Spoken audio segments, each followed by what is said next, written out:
لا لا لا، انا خلاص طهقت من التحكيم الاسباني يا جدعان. ما هو مش كل ماتش هيبقى ليك ضربة جزاء تضيع عليك 3 نقط ولا تضيع عليك نقطتين بسبب ان ما فيش حد بيرجع للفار اصلا. حتى يعني احنا تخطينا بقى مرحلة ان بيرجع للفار مثلا ما تتحسبش مش عارف ايه. لا، احنا ما بقاش بيرجع للفار اصلا. اللاعب داخل شايل رجل فينيسيوس جونيور، ضربة جزاء واضحة يعني للي ما بيشوفش. يعني ما بيشوفش، باينة جدا ان هي ضربة جزاء. طب نعمل ايه تاني طيب؟ وبعدين يعني ثنائية زي الزفت من روديجير وتشاوميني.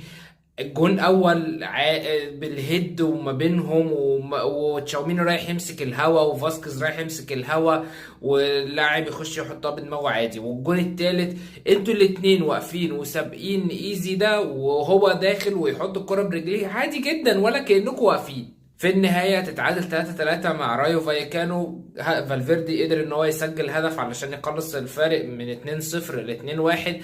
جون